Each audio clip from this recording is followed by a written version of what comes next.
Assalamualaikum warahmatullahi wabarakatuh. Perkenalkan, nama saya Dewi Syaika dari Farmasi 2018, Universitas Buana Perjuangan Karawang. Di sini saya akan mereview jurnal yang berjudul Kepatuhan Pelayanan Farmasi Klinik di Rumah Sakit di RSUP Dr. Wahidin Sudirohusodo. Jurnal ini disusun oleh Furqon Jamaluddin, Amir Imbarudin, dan Mutakin yang diterbitkan Jurnal Administrasi Negara pada Desember 2019. Tujuan penelitian ini dimaksudkan untuk mengetahui bagaimana kepatuhan pelayanan farmasi klinis di RSUP Dr. Wahidin Sudirohusodo sesuai dengan 11 indikator pelayanan farmasi klinis berdasarkan Peraturan Menteri Kesehatan Nomor 72 Tahun 2016. Sebelum melakukan review, terlebih dahulu kita harus memahami apa itu rumah sakit, manajemen pelayanan kesehatan, serta farmasi klinis. Menurut Undang-Undang Republik Indonesia Nomor 44 Tahun 2009 dan Peraturan Menteri Kesehatan Nomor 34 Tahun 2017, rumah sakit adalah institusi pelayanan kesehatan yang menyelenggarakan pelayanan kesehatan perorangan secara paripurna yang menyediakan pelayanan rawat inap, rawat jalan, dan gawat darurat.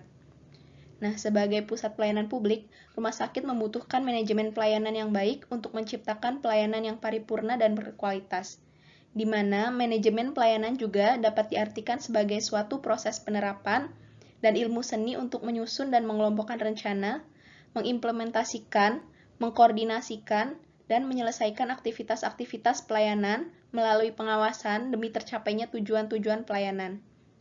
Serta pelayanan kesehatan sendiri merupakan salah satu bentuk pelayanan publik yang menjadi kebutuhan dasar masyarakat, di mana setiap individu pernah merasakan sakit, sehingga secara otomatis akan membutuhkan pelayanan kesehatan untuk menyembuhkan sakitnya. Pelayanan kefarmasian merupakan salah satu kegiatan di rumah sakit yang menunjang pelayanan kesehatan yang bermutu. Standar pelayanan kefarmasian di rumah sakit meliputi dua hal penting, yaitu pengelolaan sediaan farmasi, alat kesehatan, dan bahan medis habis pakai, serta pelayanan farmasi klinis.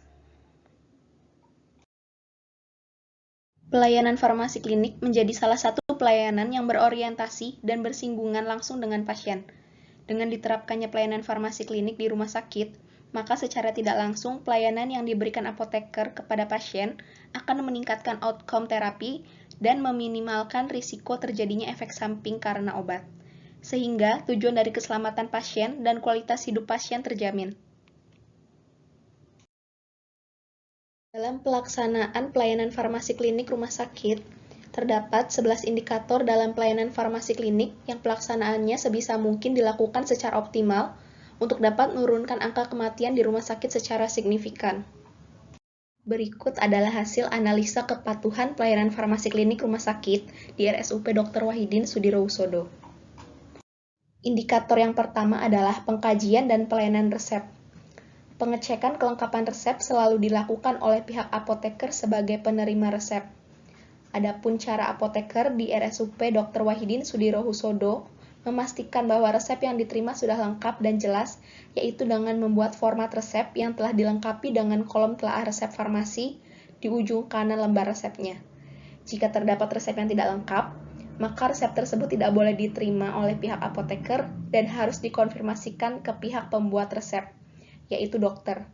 Adapun untuk pelayanan resep yang dimulai dari penerimaan, pemeriksaan ketersediaan, penyiapan sediaan farmasi, alat kesehatan, dan bahan medis habis pakai, termasuk peracikan obat, pemeriksaan, penyerahan disertai pemberian informasi juga telah dilakukan oleh pihak rumah sakit. Pada setiap tahap alur pelayanan resep dilakukan sebagai upaya pencegahan terjadinya kesalahan pemberian obat atau medication error. Jadi dapat dikatakan bahwa RSUP Dr. Wahidin Sudirohusodo ini telah melaksanakan pengkajian dan pelayanan resep sesuai dengan standar pelayanan farmasi klinik. Kemudian yang kedua, penelusuran riwayat penggunaan obat, di mana semua riwayat penggunaan obat, riwayat alergi, dan pemantauan kepatuhan pasien meminum obat didokumentasikan dalam form tersendiri yang dinamakan LPO, atau lembar pemantauan obat. maka dapat dikatakan bahwa RSUP Dr. Wahidin Sudirohusodo ini juga telah melakukan pemantauan riwayat obat kepada pasien sesuai dengan standar pelayanan farmasi klinik. Indikator yang ketiga adalah rekonsiliasi obat, di mana RSUP Dr. Wahidin Sudirohusodo sendiri selalu melakukan rekonsiliasi obat ketika menerima pasien baru. Ada form rekonsiliasi tersendiri dan wajib dilakukan oleh apoteker. Selain itu, untuk menghindari terjadinya duplikasi pengobatan, maka pasien yang baru masuk dan membawa obat dari rumahnya akan disimpankan sementara oleh pihak rumah sakit dan atau dikonsultasikan terlebih dahulu dengan dokter yang merawat pasien tersebut. Apabila terjadi perubahan terapi, maka pihak apoteker harus melakukan komunikasi dengan pasien, keluarga pasien, atau perawat. Sehingga dapat disimpulkan bahwa rekonsiliasi obat sesuai dengan standar farmasi klinik yang ada. Indikator berikutnya adalah pelayanan informasi obat. Ruangan pelayanan informasi obat di RSUP Dr. Wahidin Sudirohusodo telah dilengkapi buku-buku dan data-data mengenai obat. Selain disediakannya buku dan informasi, pihak farmasi di rumah sakit juga selalu menerbitkan buletin, leaflet, dan poster secara berkala. Namun sangat disayangkan, walaupun ruangan PIO sudah ada dan telah dilengkapi dengan fasilitas yang memadai, masih banyak pasien dan tenaga kesehatan yang belum memanfaatkan ruangan tersebut dengan baik. Hal ini mungkin disebabkan karena adanya ketidaktahuan pasien dan tenaga kesehatan lainnya tentang ruangan PIO tersebut, ataupun karena kurangnya sosialisasi dari pihak farmasi.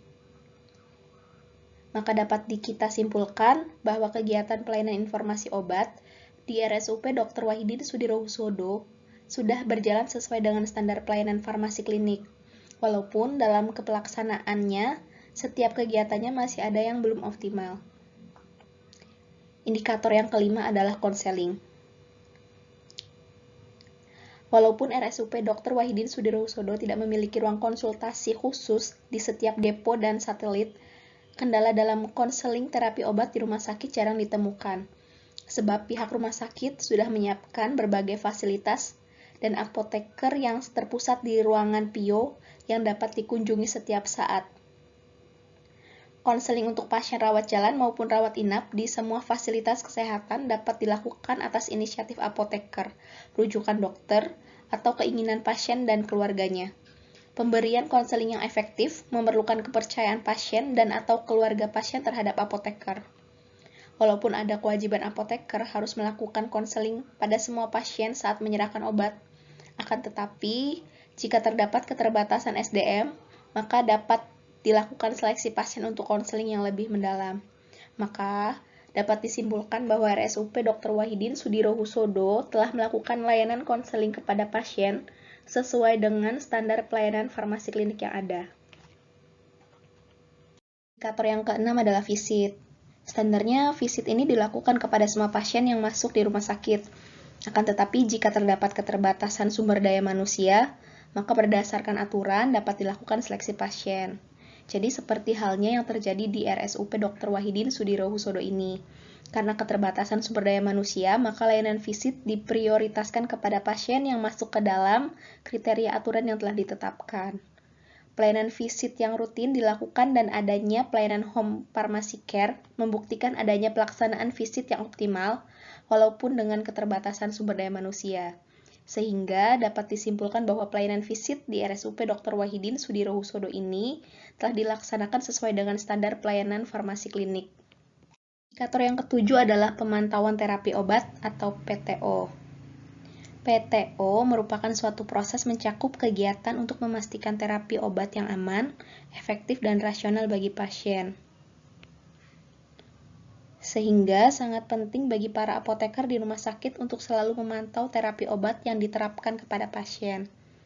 Pihak rumah sakit sendiri telah melakukan pemantauan terapi obat terhadap pasien terkait efek samping dan efektivitas obat. Maka dapat disimpulkan bahwa RSUP Dr. Wahidin Sudirohusodo telah melaksanakan pemantauan terapi obat yang sesuai dengan standar pelayanan farmasi klinik. Indikator ke-8 adalah monitoring efek samping obat, di mana rumah sakit mendeteksi adanya kejadian reaksi obat yang tidak dikehendaki dengan berdasarkan form yang telah ditetapkan dalam indikator layanan kefarmasian klinis MESO. Karena kegiatannya bersifat nasional, maka setiap orang yang berkontak dengan pasien mempunyai peran penting dalam melaporkan efek samping obat sesegera mungkin. Hal ini dilakukan untuk menghindari kemungkinan yang mungkin lebih fatal. Jadi hasil laporan yang ada kemudian akan dilaporkan ke Pusat Monitoring Efek Samping Obat Nasional. Selain melakukan monitoring langsung pada efek samping obat yang mungkin terjadi, pihak apoteker RSUP Dr. Wahidin Sudirohusodo juga mengidentifikasi obat-obatan dan pasien yang memiliki risiko tinggi mengalami efek samping obat untuk mencegah terjadinya efek samping pada pasien yang berisiko tinggi. Selain dilakukan pencatatan dan pelaporan, jika ditemukan adanya efek samping obat yang terjadi, maka pihak apoteker juga mendiskusikan dan mendokumentasikan dengan tim farmasi dan terapi. Terdapat beberapa hal yang harus diperhatikan dalam pelaksanaan MESO ini. Yang pertama, kerjasama dengan komite tim farmasi dan terapi, ruang perawatan, serta formulir MESO yang senantiasa harus tersedia. Maka, dapat kita simpulkan bahwa pelaksanaan monitoring efek samping obat di RSUP Dr. Wahidin Sudirohusodo sudah berjalan baik sesuai dengan standar pelayanan farmasi klinik. Indikator yang ke-9 adalah evaluasi penggunaan obat atau EPO. Apoteker di RSUP Dr. Wahidin Sudirohusodo telah melakukan evaluasi penggunaan obat secara kualitatif dan kuantitatif yang didokumentasikan dalam sebuah form evaluasi penggunaan obat. Selain itu, penelitian tentang pola penggunaan obat di rumah sakit juga dilakukan. Apoteker membandingkan pola tersebut dari satu periode ke periode berikutnya untuk meminimalisir kasus yang sama dan sesegera mungkin dapat ditindaklanjuti. Indikator yang ke-10 yaitu dispensing sediaan steril. Jadi dispensing sediaan steril ini harus dilakukan di instalasi farmasi dengan teknik aseptik untuk menjamin sterilitas dan stabilitas produk, dan juga melindungi petugas dari paparan zat berbahaya serta menghindari terjadinya kesalahan pemberian obat. Dalam pelaksanaannya, pihak RSUP Dr. Wahidin Sudirohusodo melakukan sentralisasi dispensing sediaan steril dengan membuat ruangan khusus yang telah dilengkapi dengan fasilitas dan alat pelindung diri yang sesuai standar. Sehingga dapat kita simpulkan bahwa pelaksanaan dispensing sediaan steril berjalan sesuai standar pelayanan farmasi klinik. Indikator yang ke-11 adalah pemantauan kadar obat dalam darah atau PKOD. Jadi pemantauan kadar obat dalam darah belum dapat berjalan dengan baik karena adanya keterbatasan sarana dan prasarana. Jadi jika hanya mau mencegah keracunan digoksin atau obat tertentu lainnya, dan untuk mengefektifkan kadar obat dalam darah, maka harus diperhatikan dosis terapi, onset, dan durasi obat tersebut. Jadi dapat disimpulkan bahwa RSUP Dr. Wahidin Sudirohusodo belum dapat melaksanakan pemantauan kadar obat dalam darah sesuai dengan standar pelayanan farmasi klinik. Berdasarkan pemaparan sebelumnya dapat disimpulkan bahwa kepatuhan RSUP Dr. Wahidin Sudirohusodo dalam menerapkan standar pelayanan farmasi klinik sesuai dengan Permenkes nomor 72 tahun 2016 tentang standar pelayanan kefarmasian di rumah sakit sudah dilakukan dengan baik. Dari ke-11 parameter pelayanan farmasi klinik yang ada, RSUP Dr. Wahidin Sudirohusodo telah melaksanakan 11 parameter dengan baik, walaupun masih ada beberapa parameter yang belum berjalan dengan optimal.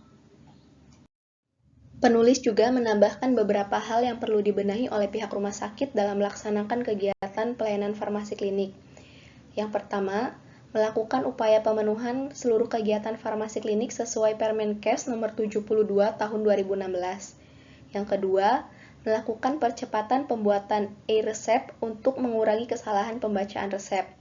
Yang ketiga, menyiapkan sumber daya manusia yang memadai untuk kegiatan konseling dan visit.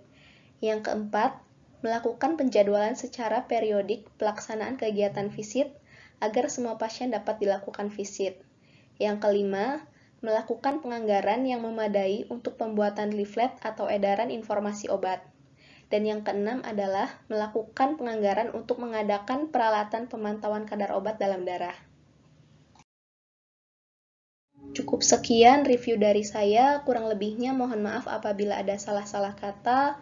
Wabillahi taufik wal hidayah. Wassalamualaikum warahmatullahi wabarakatuh.